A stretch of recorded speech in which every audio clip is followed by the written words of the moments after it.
आगे सेकंड जो सब्जेक्ट है हमारा हमारा बड़ा ही महत्वपूर्ण है ये भी। और इस पे इसको इसकी ओर नजर करते हैं। कंज्यूमर अवेयरनेस के लिए रेरा हो या हाउसिंग घर लेते वक्त आपको क्या सावधानी, क्या प्रिकॉशंस लेने हैं, तमाम विषय को लेकर यदि आपके साथ धोखाधड़ी होती है तो किस तरह से रेरा के अलग अलग प्रावधान है, सेक्शंस है, उन चीजों पे काम। और यदि आपने प्लाट्स लिया है, आपने घर फ्लैट लिया है, मकान कुछ भी, किसी कहीं से भी कुछ लिया है, तमाम चीजों को प्रकाश डालेंगे। रेरा पे तो डालेंगे, दूसरे विषय पे भी डालेंगे कि हाउसिंग, मोफा वगैरह काफी सारी चीजें। तो हमारे कीनोट स्पीकर हैं मिथिल, एडवोकेट मिथिल संपत साहब हमारे साथ जुड़े हुए हैं। बड़े बेबाक हैं और युवा हैं। निश्चित ही बदलाव से ऐसे जो आप पूजा सिंधे हैं, मिथिल संपत साहब हैं, ऐसे यूथ जो है हमारे, इससे निश्चित ही देश की जो तस्वीर है दोस्तों, देश होता है यूथ से, युवाओं से। और आज ऐसा युवा एजुकेट, अवेयरनेस के साथ साथ और बेबाकी के साथ साथ काम करने में लगा हुआ, तो निश्चित ही बदलाव आएगा। और मैं आपको सभी को बता दूं, ये टॉपिक शुरू करें, लेक्चर शुरू करें मिथिल साहब, उसके पहले महासेवा, महाराष्ट्र सोसाइटी वेलफेयर एक अवेयरनेस और एक मिशन हाथ में लिया है। मिशन है ओसी, ऑक्यूपेशन सर्टिफिकेट, जिन बिल्डिंगों को नहीं मिला है, तो उसके लिए एमनेस्टी स्कीम जो है कि उन लोगों को कैसे ओसी मिले, और उनको रीडेवलपमेंट में बहुत साल हो गए जिनको ओसी नहीं मिला। तो ऐसे प्रेजेंटेशन हम चीफ मिनिस्टर उद्धव ठाकरे साहब को, महासेवा चीफ मिनिस्टर उद्धव ठाकरे साहब को प्रेजेंट करने वाली है। तो आप लोग शामिल हो, जिन लोगों की बिल्डिंग्स को ओसी नहीं मिला है, तो आप गूगल फॉर्म भरकर इसमें, इस मिशन में, इस आंदोलन में शामिल हो और अपने सजेशन, अपने ऑब्जेक्शन निश्चित ही लें। तो गूगल फॉर्म भी मैं शेयर करूंगा, मेरा नंबर भी आपको चैट बॉक्स में दूंगा। तो हमारे जो टेक्निकल सहयोगी और गूगल फॉर्म भी इसमें चैट बॉक्स में शेयर करेंगे। आप लोग उस गूगल फॉर्म को फिल करके आप इस मिशन से, इस आंदोलन से जुड़ सकते हैं। यदि आपकी बिल्डिंग जर्जर है और ऑक्यूपेशन सर्टिफिकेट अभी तक नहीं मिला है, तो आपको कैसे इस पे सरकार को गुहार लगानी है महासेवा के साथ में, तो आप जुड़ सकते हैं। आप सभी का धन्यवाद, थैंक यू, ये पूजा सिंधे जी का लेक्चर सुनने के लिए। आगे यूनिसेफ और यूडब्ल्यूए और महासेवा का ये वेबिनार का सेकंड हमारा सब्जेक्ट है, बड़ा ही महत्वपूर्ण दोस्तों, जिसपे प्रकाश डालेंगे। बड़ा ही detailing subject. Please welcome advocate Mithil Sampat sir ji. Thank you sir. Welcome my dear friends, thank you मुझे इस प्लेटफॉर्म पर ये इन टॉपिक्स पर बात करने के लिए आमंत्रित करने के लिए। मेरा सुनील सर को हार्दिक थैंक यू। और हमारे जो रियल एस्टेट के गॉडफादर है रमेश प्रभु सर, उनको मेरा हार्दिक प्रणाम और नमस्कार। रेरा एक कायदे का नाम है।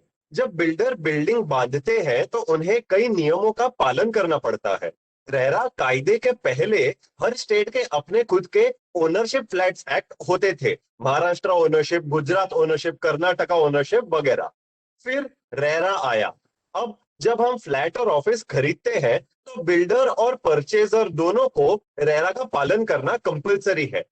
रेरा तो एक्ट है, अप्रोक्सीमेटली 90 सेक्शंस का है रेरा का कायदा, लेकिन ये रेरा एक्ट पूरा रेरा कायदा नहीं होता। रेरा का एक्ट होता है और उसके ऊपर, उसके एडिशन में स्टेट के रेरा के रूल्स बने हैं, महाराष्ट्र रूल्स वगैरह, रेगुलेशंस बने हैं।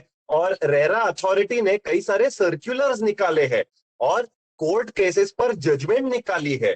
तो ये एक्ट, रूल्स, रेगुलेशंस, सर्क्यूलर और जजमेंट एक साथ आपके स्टेट का टोटल रेरा कायदा बनाते हैं।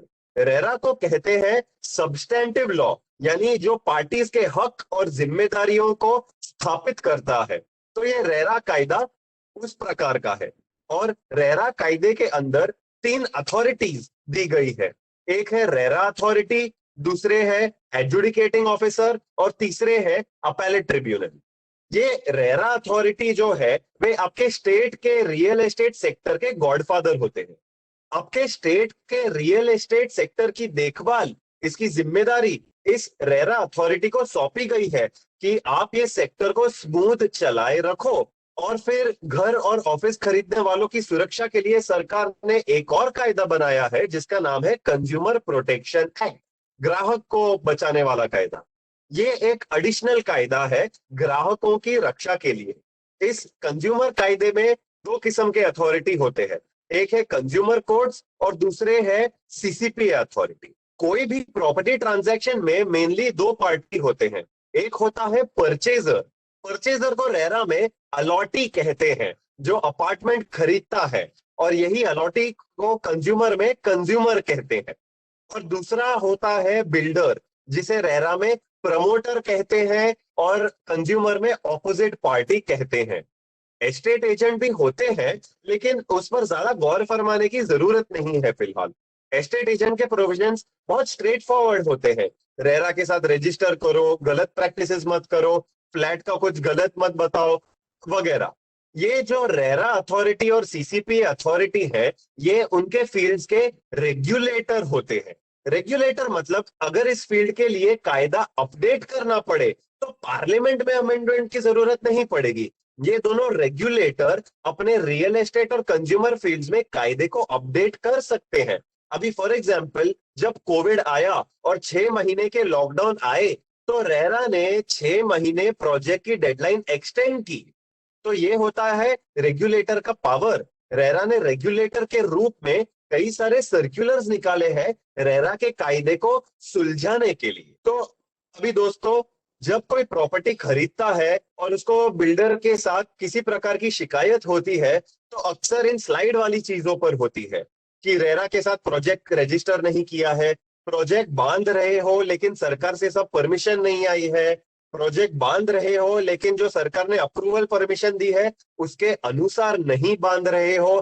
फिर बिल्डर कहता है आपका फ्लैट 1000 स्क्वायर फुट का है, लेकिन जब आप आर्किटेक्ट लेकर मापोगे तो सिर्फ 600-700 स्क्वायर फुट आएगा, तो कारपेट एरिया को मैनिपुलेट किया है। फिर जो पोजेशन की डेट कमिट की थी वो डेडलाइन आके चली गई, लेकिन पोजेशन अब तक नहीं मिला।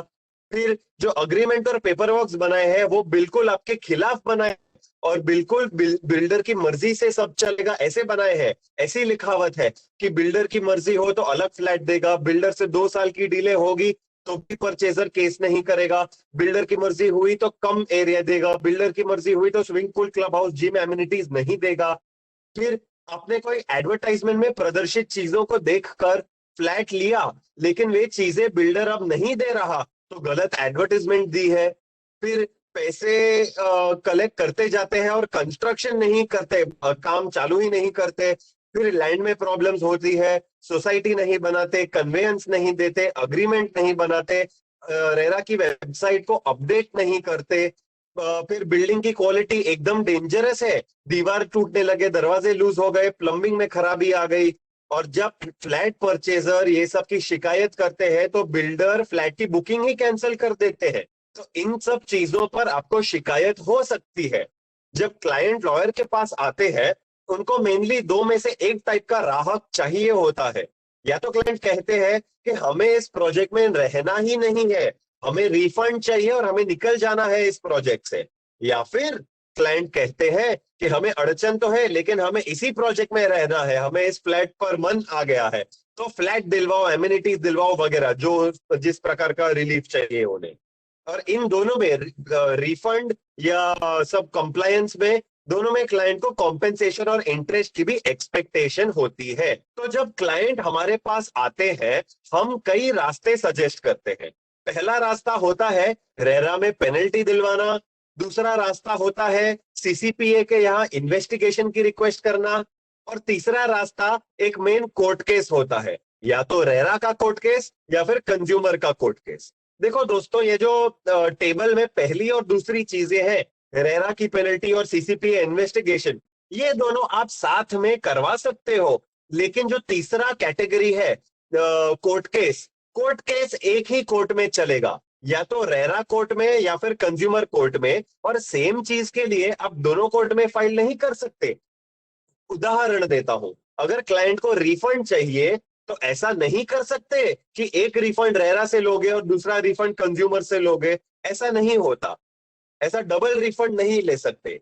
एक मामले के लिए एक ही कोर्ट में फाइल कर सकते हैं। पहले देखते हैं रेरा में प्रमोटर पर पेनल्टीज कैसे लग सकती है।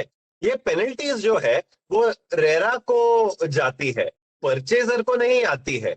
परचेजर, आप पूछोगे कि परचेजर को क्या आएगा, वो परचेजर को अगर कॉम्पेंसेशन वगैरह चाहिए तो वो कोर्ट केस हुआ, जो मैं आगे के स्लाइड्स में बताता हूं।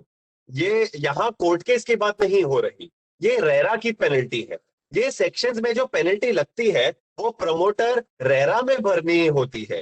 प्रोजेक्ट को रेरा के साथ रजिस्टर नहीं किया, उसकी पेनल्टी लग सकती है। प्रोजेक्ट की कोई इंपॉर्टेंट चीज वेबसाइट पे नहीं डाली या गलत डाली, उसकी पेनल्टी लग सकती है। आगे के स्लाइड्स में मैं उदाहरण दूंगा कि कैसी चीजें। फिर रेरा कायदे और नियमों का पालन ना करने पर पेनल्टी लगती है, और रेरा कोर्ट के ऑर्डर को कंप्लाई नहीं किया तो पेनल्टी लग सकती है। ये पेनल्टी जो होती है ये प्रोजेक्ट कॉस्ट का 5% या 10% होता है। तो नॉर्मली महारेरा 20,000 50,000 की पेनल्टी लगाते हैं। और अगर रेरा के अपीलेट ट्रिब्यूनल के ऑर्डर का पालन नहीं किया तो ये पेनल्टी 5% नहीं 10% लगती है। और ये अपीलेट ट्रिब्यूनल का ऑर्डर के कंप्लाई नहीं किया तो पेनल्टी तो लगेगी, लेकिन इम्प्रिजनमेंट भी हो सकता है, जेल हो सकती है। तो इस पेनल्टी से प्रमोटर पर दबाव पड़ता है, और ऊपर से इन पेनल्टियों लगने से प्रमोटर डिस्क्वालीफाई भी हो सकते हैं। मतलब प्रोजेक्ट का रजिस्ट्रेशन रिवोक हो सकता है।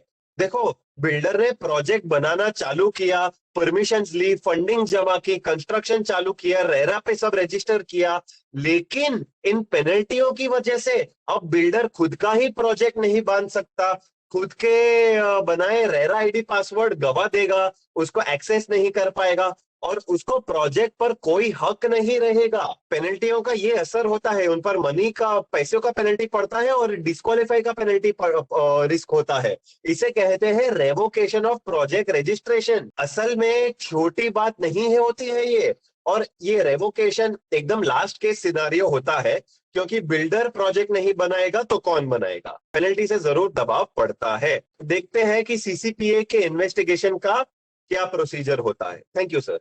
सीसीपीए अथॉरिटी जो चाहिए ऑर्डर पास कर सकते हैं।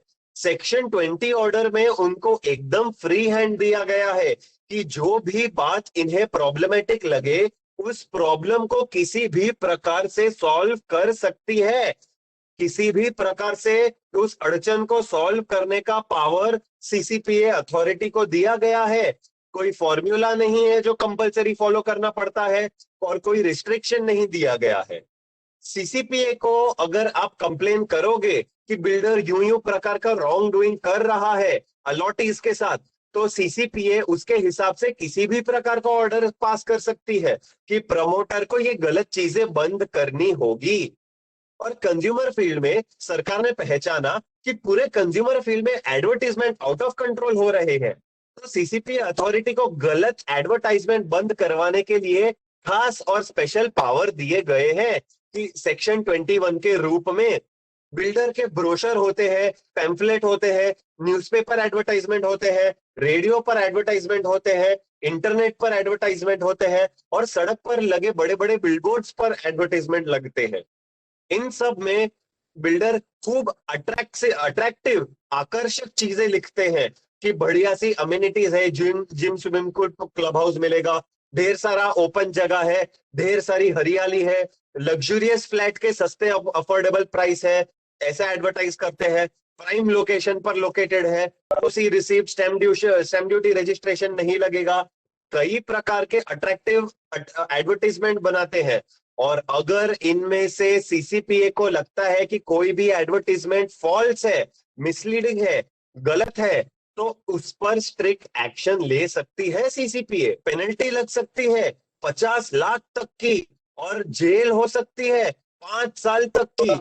और ये पेनल्टी कार्रवाई के दौरान भी लग सकती है। कार्रवाई अभी तक खत्म नहीं हुई है, फिर भी अभी के अभी ये पेनल्टी भरो। ये मिसलीडिंग एडवर्टाइजमेंट की पेनल्टी सीसीपी और सरकार को जाएगी, क्लाइंट को नहीं जाएगी। उसके लिए कंज्यूमर कोर्ट केस है, आगे की स्लाइड्स में कहूंगा। सीसीपीए कह सकती है कि 3 साल आप ये प्रोजेक्ट की ही पूरी की पूरी एडवर्टाइजमेंट बंद करो क्योंकि आप गलत कुछ कर रहे हो। तो क्लाइंट के पास ये सीसीपीए का भी ऑप्शन होता है। सीसीपीए में मिसलीडिंग एडवर्टाइजमेंट के ऑर्डर पाने के लिए सीसीपीए को कुछ हालातों और सरकमस्टेंस पर ध्यान देना होगा। कितना पॉपुलेशन अफेक्ट हुआ है, प्रोजेक्ट 5 टावर का है, टोटल 500-700 फ्लैट परचेजर का है, हर परिवार में 4 लोग होते हैं, तो 2000-4000 लोगों की जिंदगी बिगाड़ रहा है बिल्डर।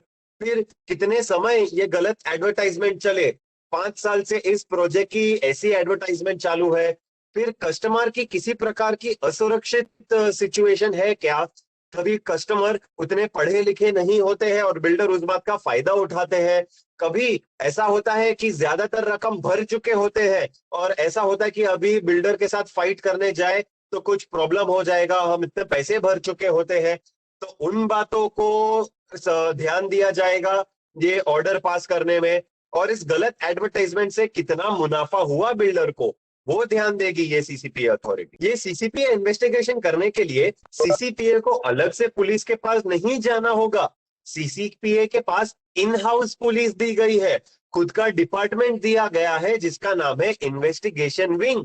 इस विंग को रेड यानी सर्च एंड सीजर का पावर दिया गया है। मतलब अकाउंट्स और पेपर वर्क सीज करवाने हैं या बिल्डर के यहाँ एविडेंस टेम्परिंग की रिस्क होगी तो ये सर्च एंड सीजर रेड का उपयोग किया जा सकता है। सीसीपीए एक्सपर्ट्स को बुला सकती है, कंस्ट्रक्शन में कोई दोष है क्या, बिल्डर जो डिफेंसेस ले रहे हैं आपके खिलाफ, एक्सपर्ट्स उन रीजन से सहमत है या असहमत है, जो भी मामला हो सीसीपीए की इन्वेस्टिगेशन उसको हैंडल कर सकती है। क्लाइंट को जस्टिस मिलेगा और कोई लूपहोल का उपयोग नहीं हो सकता है। तो आप पूछोगे कि ये सीसीपीए इन्वेस्टिगेशन और ये रेरा की पेनल्टी है, इसका जो फायदा है वो क्या फायदा है और कोर्ट केस से क्या फर्क है। और उस प्रश्न का मेरा ये जवाब है कि ये रेरा पेनल्टी और CCPA investigation public interest litigation के समान है। आप रेरा पेनल्टी और सीसीपीए इन्वेस्टिगेशन ये प्रोजेक्ट के और समाज के भलाई के लिए करते हो।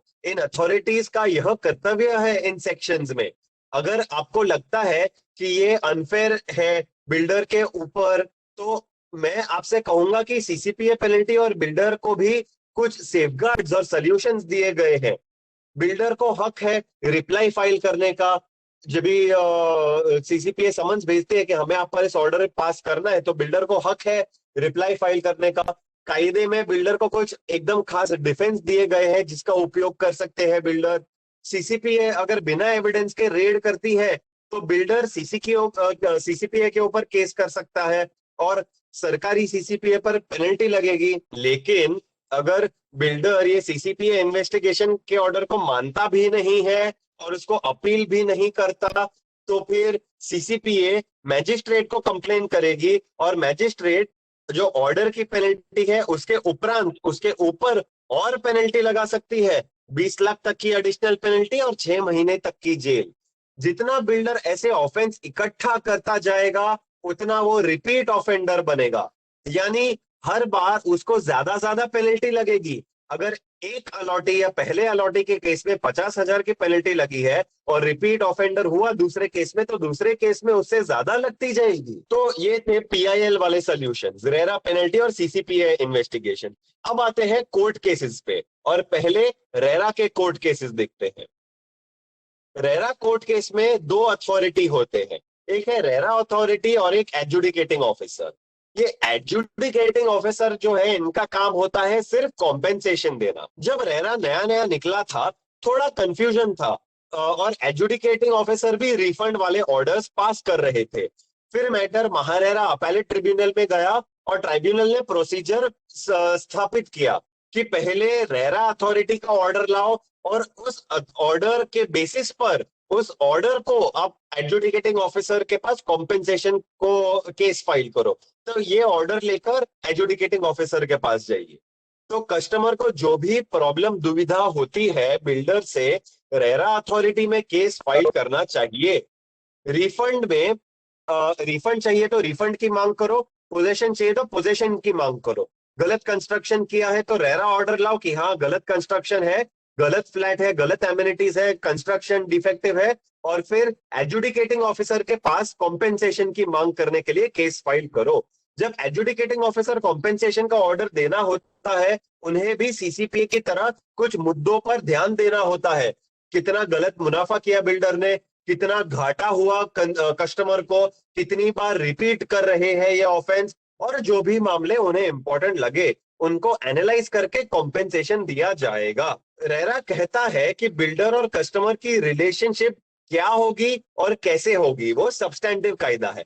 रेरा कहता है पहले प्रोजेक्ट रजिस्टर करो। रेरा कहता है कि प्रोजेक्ट की सब डिटेल को रेरा के वेबसाइट पे अपलोड करो, यानी कंपनी या पार्टनरशिप फर्म का address, registration number, partner director का नाम, उनका फोटोग्राफ सब डालो। आपके पिछले बनाए हुए प्रोजेक्ट बताओ जिससे कस्टमर को उन प्रोजेक्ट को देख सके और आपकी रेप्यूटेशन पर फैसला तय कर सके कस्टमर। फिर प्रोजेक्ट का एग्जैक्ट नक्शा बताओ जो म्युनिसिपालिटी में पास हुआ है। जमीन पर प्रोजेक्ट की बाउंड्री बताओ कि आपकी सोसाइटी की 4 दीवारें कहाँ होंगी, प्रोजेक्ट में कितने फ्लैट है और उन फ्लैट के कितने कारपेट एरिया है। बिल्डर के आर्किटेक्ट, इंजीनियर और कॉन्ट्रैक्टर का नंबर डिस्प्ले होना चाहिए।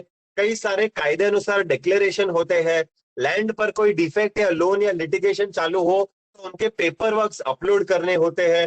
प्रोजेक्ट का टाइमलाइन, कौन से डेट पर कौन सा स्टेज होगा, प्लिंथ, स्लैब, वॉलिंग, पोजेशन, ये सब कब कब होगा एग्जैक्टली। अग्रीमेंट जो साइन होगा उसका ड्राफ्ट अपलोड करना पड़ता है। जब कस्टमर फ्लैट बुक करता है तो अलॉटमेंट लेटर देना चाहिए। फिर जो बिल्डिंग बनती है उसका कंस्ट्रक्शन ठीक ठाक होना चाहिए। बिल्डिंग 5 साल में गिर नहीं जानी चाहिए। बिल्डिंग को म्युनिसिपैलिटी वाले अप्रूव्ड प्लान के हिसाब से ही बनना चाहिए। ये आपके फ्लैट के दाम के 10% प्राइस से ज्यादा पैसे अगर बिल्डर को लेने हो, 11% तक पड़ाव पहुंचा तो 11% और उसके ज्यादा कलेक्ट करने के पहले बिल्डर और कस्टमर को अग्रीमेंट करना पड़ता है और उस अग्रीमेंट पर स्टैम्प ड्यूटी रजिस्ट्रेशन करना पड़ता है।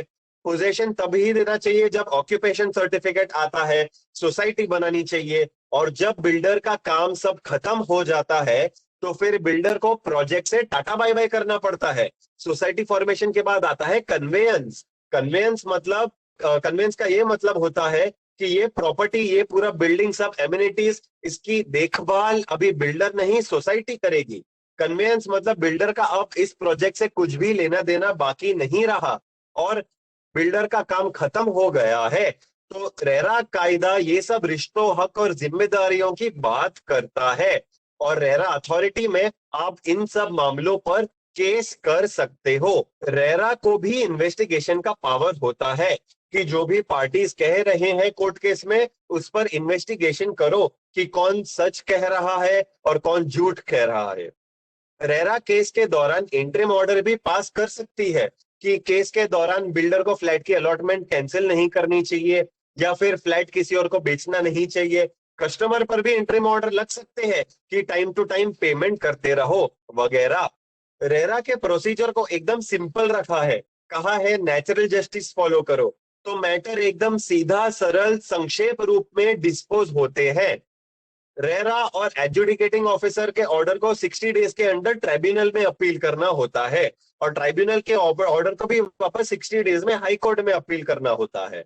अगर पार्टीज रेरा के ऑर्डर को कंप्लाई नहीं करते तो मैंने कहा था कि रेरा पेनल्टी लगवाओ और उस पेनल्टी के साथ साथ एग्जीक्यूशन भी फाइल करो कि ऑर्डर पास हुआ है, कंप्लाई नहीं कर रहे तो पेनल्टी लगवाओ, उसके साथ साथ एग्जीक्यूशन फाइल करो। तो ये थे रेरा के सेक्शंस और रेरा के प्रोसीजर। अब देखते हैं कंज्यूमर के बाकी के कायदे।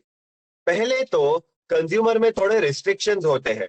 पहले तो अगर आप बिल्डर हो तो बिल्डर को केस फाइल करना अलाउड नहीं है। कंज्यूमर में बिल्डर सिर्फ रेरा में केस फाइल कर सकते हैं। बिल्डर कंज्यूमर कोर्ट में केस फाइल नहीं कर सकते क्योंकि कंज्यूमर कायदा खास ग्राहक के लिए बना है।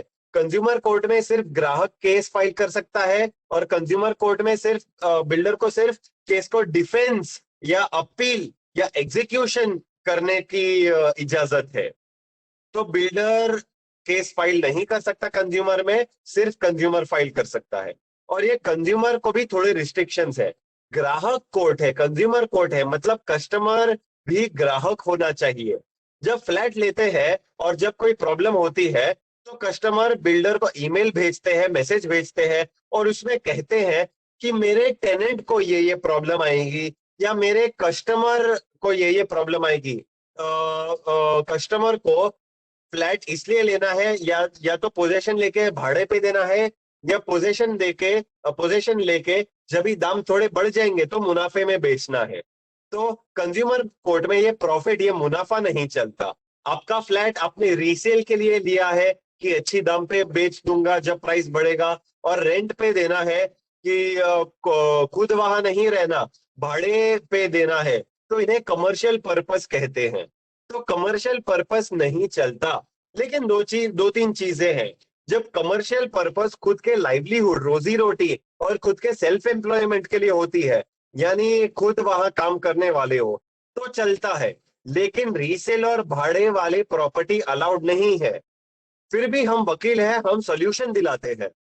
भले ही आपने ईमेल मैसेज भेज दिए हो कि मेरे टेनेंट को ये मेरे परचेजर को ये, हम वकील है, ऐसा वापस हम सजेस्ट करते हैं, वापस ऐसा ईमेल भेज दो कि पहले मुझे रीसेल भाड़े पर देना था, अब रीसेल भाड़े पर नहीं देना है, अब मुझे पोजेशन चाहिए, वहां रहना है, तो फ्लैट का पोजेशन मुझे दे दो। सिचुएशन को फिक्स किया जा सकता है, हम वकील है, हम हैंडल कर लेंगे। अब कंज्यूमर कायदा ग्राहक के लिए एडिशनल और एक्स्ट्रा कायदा है।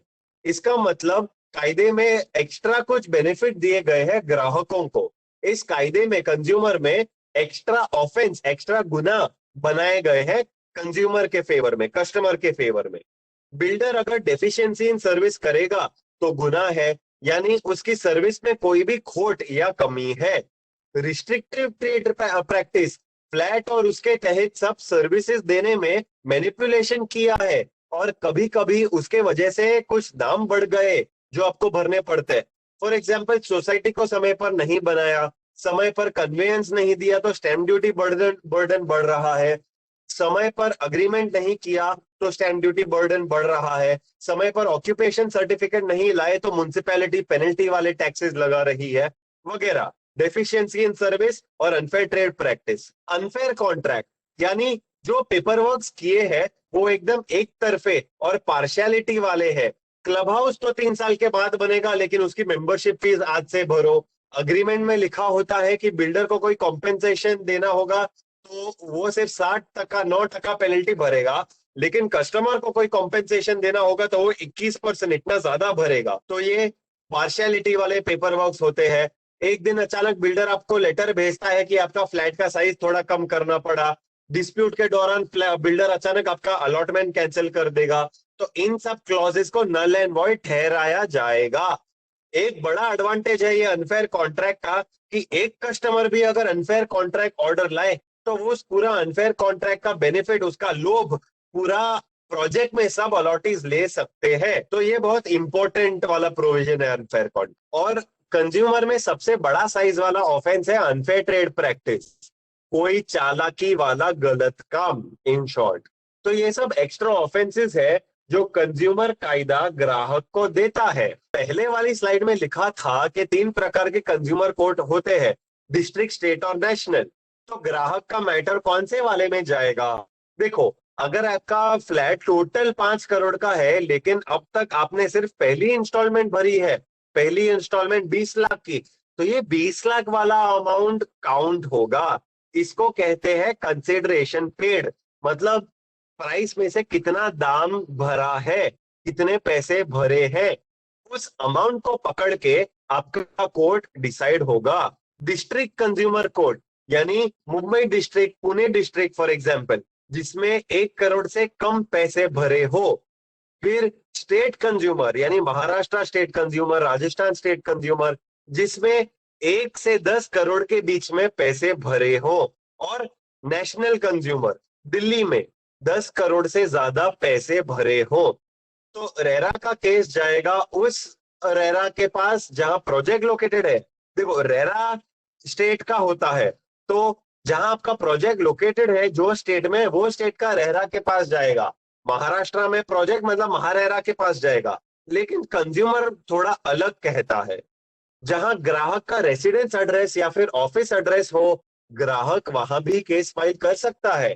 फॉर एग्जाम्पल, आप मुंबई में रहते हो और आपने मध्य प्रदेश के में आपके गांव में वेकेशन होम खरीदा है या बनवाया है, तो रेरा में तो आपको मध्य प्रदेश रेरा में जाना पड़ेगा। लेकिन कंज्यूमर में आप मुंबई बैठे मुंबई वाले कोर्ट में मध्य प्रदेश वाली प्रॉपर्टी के लिए केस फाइल कर सकते हो। मध्य प्रदेश वाली प्रॉपर्टी का ऑर्डर मुंबई की कोर्ट देगी। दूसरा एग्जाम्पल, आप मुंबई में रहते हो, आपने मुंबई में फ्लैट खरीदा है, लेकिन आपकी कंपनी ने 3 साल, 4 साल, 5 साल आपको कोलकाता भेजा है ऑफिस के काम के लिए, तो आप 5 साल से कोलकाता में पोस्टेड हो, तो आप कोलकाता में केस फाइल कर सकते हो, भले ही प्रॉपर्टी मुंबई की है। तो ये कंज्यूमर का खास प्रोविजन है। कंज्यूमर कोर्ट का प्रोसीजर रेरा से थोड़ा अलग होता है। रेरा में कोई फिक्स लिमिटेशन नहीं होता, लेकिन कंज्यूमर में 2 साल के अंदर टाइम लिमिट है केस फाइल करने के लिए। लेकिन जहां कायदे अनुसार चीजें देनी होती हो, उन पर टाइम लिमिट नहीं होता। इन्हें टेक्निकल में स्टैट्यूटरी ऑब्लिगेशन कहते हैं। फॉर एग्जाम्पल, कन्वेयंस अगर 30 सालों 50 साल के लिए नहीं भी दिया चलेगा, आप केस फाइल करो, केस फाइल करने में कोई बाधा नहीं है। वकील को इन पर टेक्निकल मालूम रहेगा, तो लेमेंट क्लाइंट को कंसल्टेशन कर लेना चाहिए वकील के साथ। जब कंज्यूमर में कोई केस फाइल करता है और 21 दिन तक पहली हियरिंग नहीं मिलती है, पहली तारीख नहीं मिलती है, तो ऑटोमेटिकली मैटर एडमिट हो जाएगा और आगे बढ़ सकता है। जब बिल्डर को समन्स भेजते हो, तो बिल्डर या तो आएंगे या फिर नहीं आएंगे। अगर बिल्डर नहीं आएंगे तो court x Partey order pass करेगी और बिल्डर के बिना मैटर आगे बढ़ेगा। और अगर बिल्डर आते हैं तो उनके पास ऑप्शन है रिप्लाई फाइल करने का या नहीं करने का। इसके लिए 45 डेज का टाइम लिमिट दिया गया है। उसमें अगर उसने 45 डेज के अंदर रिप्लाई फाइल नहीं किया तो no WS order, no return statement order pass होगा। और अगर बिल्डर नहीं आता है तो उसको एक्स पार्टे कहते हैं। फिर आएगा स्टेज एफिडेविट ऑफ एविडेंस, फिर हो गया आपके आर्ग्यूमेंट, और होगा फाइनल ऑर्डर और जजमेंट। कंज्यूमर कोर्ट को भी केस के दौरान कई पावर होते हैं। इंटरिम ऑर्डर्स पास कर सकते हैं, सामान को लेबोरेटरी में जांच पड़ताल किया जा सकता है, कंस्ट्रक्शन कैसा था वगैरह वगैरह। किसी भी व्यक्ति को कोर्ट में बुलाया जा सकता है, बिल्डर के एम्प्लॉय, बिल्डर की वेबसाइट हैंडल करने वाली कंपनी का बंदा, इन सबको बुलाया जा सकता है। बल्कि मेरे मित्रों, सरकारी अफसरों को भी बुलाया जा सकता है कंज्यूमर कोर्ट में। कंज्यूमर के एक केस में वो इंश्योरेंस चेयरमैन, IRDAI चेयरमैन को कंज्यूमर में बुलाया गया था, तो म्युनिसिपैलिटी अफसर को बुलाया जा सकता है वगैरह वगैरह। कोई भी प्राइवेट व्यक्ति या कोई भी गवर्नमेंट व्यक्ति को कंज्यूमर कोर्ट में गवाही और एविडेंस देने के लिए बुलाया जा सकता है। कंज्यूमर कोर्ट के पास ये भी पावर है कि एविडेंस टेम्परिंग नहीं होनी चाहिए, इसको प्रिवेंट करना है तो रेड करवाओ, सर्च एंड सीजर करवाओ, CCPA के समान। और आज के डिजिटल एज में, टेक्नोलॉजी के एज में मोबाइल वेबसाइट चलती है, कंज्यूमर कायदा सब डिजिटल में भी इन्वेस्टिगेशन कर सकता है। इंटरनेट का, आपके कंप्यूटर का, मोबाइल का, जो भी डिजिटल है उसमें भी कार्रवाई कर सकता है। ये डिजिटल एज वाले प्रोविजन दिए हैं खास। कंज्यूमर कोर्ट के जब ऑर्डर आते हैं तो 2 प्रकार के एग्जीक्यूशन आप फाइल कर सकते हो। एक है सिविल एग्जीक्यूशन, दूसरा है क्रिमिनल एग्जीक्यूशन। ऑर्डर में जो भी बिल्डर का फर्ज है और कर्ज है, फॉर एग्जाम्पल 50 लाख का रिफंड दे दो इंटरेस्ट के साथ और 5 लाख का कॉम्पेंसेशन के साथ, तो इस कर्ज की भरपाई के लिए सिविल एग्जीक्यूशन होता है। इसका प्रोसीजर होता है कि बिल्डर के एसेट्स, घर का सामान और जरूरत पड़े तो पूरा घर भी बेच दिया जाएगा ऑक्शन सेल में, जब तक आपका कर्ज नहीं भरता। ये कोर्ट के दूसरे भी प्रकार के ऑर्डर होते हैं कि पैसे नहीं, बिल्डर को कहा है कि आप पेपर वर्क्स करो, अग्रीमेंट बनवाओ, कन्वेयंस डीड बनवाओ, कैंसिलेशन डीड बनवाओ। तो एग्जीक्यूशन में डालना पड़ रहा है, मतलब बिल्डर ये पेपर वर्क्स नहीं बना रहे तो बिल्डर के बदले कोर्ट ये डॉक्यूमेंट्स बनाएगी आपके साथ। ये हुआ सिविल एग्जीक्यूशन। और क्रिमिनल एग्जीक्यूशन रेरा में नहीं होता है, सिर्फ कंज्यूमर में होता है। वही कंज्यूमर कोर्ट ऑर्डर उसको क्रिमिनल वे में एग्जीक्यूट करवाओ। इसमें बिल्डर को 1 महीने से लेकर 3 साल तक की जेल हो सकती है, 25,000 से लेकर 1 लाख तक का जुर्माना भराया जाएगा। और ये जो क्रिमिनल एग्जीक्यूशन है दोस्तों, कंज्यूमर कोर्ट्स इसे हल्के वे में नहीं लेते हैं। बिल्डर को हर हियरिंग, ये क्रिमिनल केस है, क्रिमिनल एग्जीक्यूशन क्रिमिनल केस होते हैं, हर हियरिंग में बिल्डर को हाजिर रहना पड़ता है। हाजिर नहीं हुए तो परमिशन लेनी पड़ती है एप्लीकेशन के द्वारा। बिल्डर आए नहीं तो उन पर वारंट निकलवा कर उनको या तो कोर्ट में हाजिर किया जा सकता है, पुलिस लेकर आएगी, या तो उनको जेल हो सकता है वारंट के द्वारा। और ये क्रिमिनल एग्जीक्यूशन एकदम क्रिमिनल प्रोसीडिंग होते हैं, और सिविल एग्जीक्यूशन एक दो हियरिंग में खत्म हो जाते हैं कि कितना कर्ज है, सर्टिफिकेट पास करवाओ, दो हियरिंग में मैटर खत्म। और ये एग्जीक्यूशन, क्रिमिनल एग्जीक्यूशन में भी रिपीट ऑफेंडर का बल पड़ सकता है। अगर पहले से कोई ऑफेंस कर चुका हो तो इसमें रिपीट ऑफेंडर कहलाएगा और ज्यादा पनिशमेंट होगी, या फिर उसका ये पहला ऑफेंस है और इसके आगे दूसरे केस में इससे ज्यादा पेनल्टी होगी रिपीट ऑफेंडर के माध्यम से। कंज्यूमर कोर्ट के अपील के प्रोविजंस थोड़े टेक्निकल है, बट बेसिकली 30 से लेके 45 डेज, 45 दिन, 30 से लेके 45 डेज तक का टाइम लिमिट होता है। तो दोस्तों, मेरा लेक्चर यहाँ खत्म हो रहा है, लेकिन एक लास्ट बात आपसे कहना चाहूंगा कि जब रेरा नया नया था तो रेरा ने कई सारे कंज्यूमर के कायदे और जजमेंट रेरा के कोर्ट केस के फैसले में इस्तेमाल किए हैं। कहने का ये मतलब है कि इन दोनों कायदों का सही ढंग से उपयोग करोगे तो कस्टमर को सोल्यूशन मिलेगा, और दोनों मैटर में दोनों कायदों का प्लीडिंग्स करो। रेरा में भी कंज्यूमर का प्लीडिंग करो कि कस्टमर को इस प्रकार से बचाया जा सकता है, और कंज्यूमर में भी रेरा के कायदे आप यूज कर सकते हो कि रेरा के अनुसार ये कायदे हैं और ये कंप्लायंस करने पड़ते हैं। तो दोस्तों, इससे मेरा लेक्चर समाप्त होता है। Thank you very much Mithil ji, बहुत बहुत धन्यवाद आप सभी का। और माय प्लेजर सर।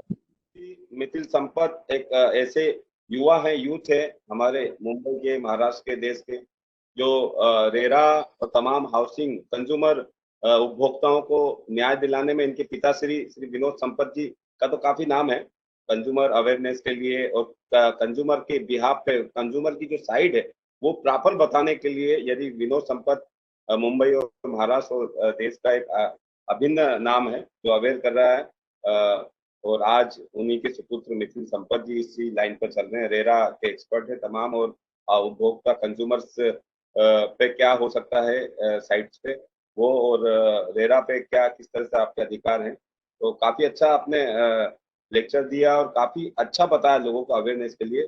मिथिल जी खूब खूब धन्यवाद, महासेवा की तरफ से, यूनिसेफ की तरफ से, और यूनाइटेड वे आप मुंबई की तरफ से। और हमारे दो बीच में आज जो वक्ता हैं दोनों यूथ हैं, एडवोकेट मिथिल संपत और पूजा सिंधे यूनाइटेड मुंबई की तरफ से। और आपको तमाम जो युवा देश की तरक्की में भागीदारी कर रहे हैं, इन सभी को आपकी तरफ से खूबसूरत लाइन बोल रहा हूँ मैं सर, आपकी तरफ से, वंदेश जी की तरफ से, कि मेहनत करने वालों की सफलता पक्की होती है। मेहनत करने वालों की सफलता पक्की होती है। युवा के हाथ में ही देश की तरक्की होती है। युवाओं के हाथ में ही देश की तरक्की होती है। और ये जो यूथ चेहरा देख रहे हैं आप, मिथिल संपत, पूजा सिंधे, जो बेहतरीन मुंबई और महाराष्ट्र में काम कर रहे हैं, तो बिल्कुल आप एक ये अवेयरनेस सिलसिला चल रहा फिर से 1.5 साल, और वेबिनार कोरोना काल में, तो आप भी अवेयर होंगे निश्चित ही। किशोर मिर्चंदानी लाजवाब, थैंक यू वेरी मच किशोर जी। और ऐसे ही प्यार बरसाते रहिए, और जो इन्विटेशन आपको मिलते हैं वेबिनार्स के, आप उसको स्प्रेड करिए, तो जरूर आप आगे बढ़ेंगे। यूनाइटेड वे मुंबई हो या यूनिसेफ हो, महासेवा हो, मकसद एक ही है, लोगों को जागरूक करना, अवेयर करना। ये हम वापिस 4th संडे को वापिस ये यूनाइटेड वे मुंबई और साथ ही यूनिसेफ और महासेवा का एक सिलसिला जो जारी रहेगा नेक्स्ट सेकंड संडे और 4th संडे। तो आप याद रखिए, आप ब्लॉग कीजिए और लोगों तक ज्यादा से ज्यादा मैसेज पहुंचाइए। जैसे जो अवेयरनेस हाउसिंग सोसाइटी में अवेयरनेस के मामले हो, या आपको एजुकेट होना, तमाम जो जैसे आज ने मिथिल ने काफी अच्छा अवेयर किया लोगों को रेरा से कैसे आप धोखाधड़ी में, जो धोखाधड़ी की मंशा रखने वाले भी डेवलपर आ जाते हैं क्या, लेकिन आज जो ऑर्गेनाइज सेक्टर होने जा रहा है, रियल एस्टेट, नोटबंदी, जीएसटी और तमाम जो रेरा जैसे सख्त आने से ये ऑर्गेनाइज हो रहा है, और ऑर्गेनाइज होने में आप भी कोशिश करें, आप अवेयर हो, एजुकेट होंगे। मैं एक दो शब्द कहना चाहता हूं सुनील जी, आपकी इजाजत हो तो। मेरी ओर से बोली उसके लिए बहुत बहुत धन्यवाद, क्योंकि ये जो दोनों युवा हैं हमारे, उनके चेहरे पे जो स्माइल आ गई थी जब आपने बोला था, वही जानकारी देती है कि कितने सक्षम हैं दोनों। तो आप दोनों युवाओं को भी बहुत बहुत मुबारकबाद, और please go ahead in the same way. I will start with Madam from United Ways, Pooja ji. Coincidentally, I have been associated with United Ways in as being part of the marathon, Mumbai Marathon. Oh, I've yes. Very participated good for to know, sir. 5 times, and at that time I was part of your United Ways association also. So you people are doing a fantastic job. You know, you should Thank continue you like so this much, in sir. all the ways in which you are enriching the lives of people. Keep it up. Congratulations. Thank you. Thank you so much, sir. So good to know you. Yes, absolutely. Coming back to Mithil, well, Mithil is an exceptionally intelligent person, let me tell you. The way he presents his content matter, I think everybody on the show tends to, at any cost, understand every bit of it. You know, that's very nicely said, Mithil. I can appreciate in the smallest of words. And the best part is because you have a lineage, आपके पास में इतनी बढ़िया lineage है, क्योंकि विनोद जी हैं, आपके बड़े भाई धर्मिन हैं, माता जी हैं, आप सारे ही इस क्षेत्र से जुड़े हुए हैं, आप सब एडवोकेट हैं। सुनील जी, आपको अगर जानकारी हो तो मिथिल जी की मदर हिना जी भी एक एडवोकेट हैं। इन्होंने एडवोकेट होगा विनोद जी बोलते हैं ना, और फोर्थ पिलर्स हैं ये, चारों एडवोकेट हैं। बिल्कुल, और चारों की बागडोर जो है, ये 5वीं फैमिली मेंबर जो हैं वो संभाल रही हैं। धर्मेंद्र जी की पत्नी श्री जो हैं वो पूरा एडमिनिस्ट्रेशन संभालती हैं। तो ये एक पूर्ण परिवार है इन टर्म्स ऑफ एडवोकेसी जिसे कहते हैं। हर एक ने अपना अपना एक सक्षम एरिया समझ लिया है, जिसमें मिथिल जो है ये कंज्यूमर में बहुत निपुणता दिखा रहे हैं, और जिस तरह से वो रेरा और कंज्यूमर के बारे में हमें जानकारी दे रहे थे, और अंत में जिस तरह से वो आखिरी लाइन जो उन्होंने लिखी थी जो हम सबने पढ़ी होगी कि रेरा और कंज्यूमर फोरम दोनों को मिला के जब हम काम करेंगे तो it will give the most optimum result, which is very nice of you to say, Mithil. I appreciate, because RERA is still a developing chapter and consumer is an old hand. Allowing both these very strong platforms, you will get very good result. Just one point, Mithil, which I want to add, which I have come across in the consumer forum.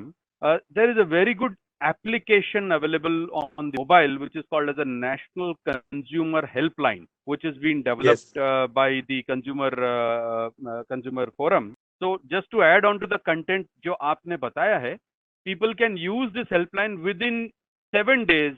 The consumer forum definitely responds back from the helpline, from this application. So maybe people can use this helpline also, this application, which is downloadable on your mobile directly from the Play Store. Am I right, Mithil ji?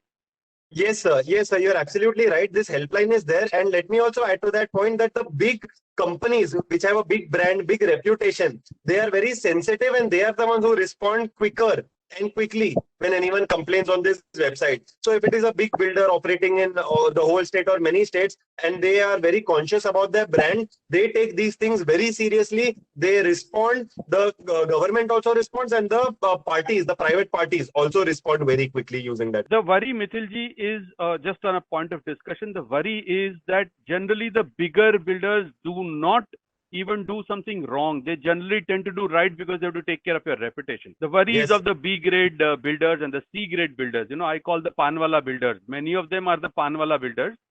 But even in the Panwala builders, the level they have attained because they've done 3-4 properties, they face a problem of communication, you see. And that's where consumer forum is supposed to be very effective as compared to RERA as of now. So that's the point which I would want to make very clear. Thank you very much for the opportunity. बिल्कुल दुरुस्त फरमाया sir आपने। जैसे सेबी तमाम shares वगैरह पे अंकुश, सेबी एक ऐसी गवर्नमेंट की ऑर्गेनाइजेशन है जो तमाम शेयर्स और तमाम कंपनियों पे वो अंकुश लगाने के लिए, उसी तरह से रियल एस्टेट पर रेरा एक मजबूत अथॉरिटी से एक अंकुश लगाने के लिए बड़ा नाम है। सर हमारा यही अटेम्प्ट रहता है कि टेक्निकल भाषा में ज्यादा कंफ्यूज नहीं करना है। जो लेमैन है उनको रिजल्ट और सोल्यूशन से मतलब होता है, और उसके पीछे कुछ एक्सप्लेनेशन चाहिए तो हम लोग एकदम सिंपल, सरल एंड स्ट्रेट फॉरवर्ड वे में उन्हें एक्सप्लेन करते हैं। तो ये सब जो वेबिनार्स होते हैं, होम बायर जो होते हैं ऑलरेडी उतनी मेहनत करके उनका पैसा लगाते हैं। मुंबई वगैरह में one of the highest prices in the world, दुनिया में से सबसे ज्यादा एक्सपेंसिव प्रॉपर्टीज में से एक है अपने मुंबई के यहाँ। तो उन्हें ये जो हम लेक्चर्स वगैरह करते हैं, अवेयरनेस ड्राइव्स वगैरह करते हैं, वो एकदम सिंपल लैंग्वेज लेमैन से लेमैन को भी समझ में आना चाहिए। जो पहले घर ले रहे हैं, पहली बार उनके पैसों बचत कर कर ले रहे हैं, तो उनको टेंशन फ्री घर मिलना चाहिए। और उनको ज्यादा जो हम क्लाइंट को कहते हैं, वकील कायदे के लिए अब वकील पे छोड़ दो, हम वकील है, आप आपके स्टोरी पे, आपकी जिंदगी पे फोकस करिए, हम आपको राहत दिला देंगे। तो हम उस प्रकार के डायलॉग्स देते हैं कि वी आर देयर, वकील है, कायदा है और वकील है आपके साइड में और आपके पीछे आपका ध्यान रखने के लिए। बिल्कुल बिल्कुल। या लोगों के साथ धोखाधड़ी है, लोगों के साथ जो जमा पूंजी होती है, उनकी जमा पूंजी में जो सुकून के लिए, शांति के लिए जो एक घर लेते हैं, घर मात्र ईंटों से बड़ी दीवारों का नहीं होता, वो दिल का कनेक्शन होता है। और यदि दिल का कनेक्ट करना है तो आप खुद एजुकेट अवेयर होइए। अगर एजुकेट हो तो ऐसे जो एक्सपर्ट्स हैं, मिथिल जैसे, विनोद संपत जी जैसे, तमाम जो रमेश प्रभु जी के साथ में टीम है, उन लोगों से ज्ञान लीजिए, कंसल्टिंग लीजिए, फिर ही घर लीजिए। तो आज के लिए इतना ही। आप सभी को जितने पार्टिसिपेंट हैं सभी का शुक्रिया, धन्यवाद।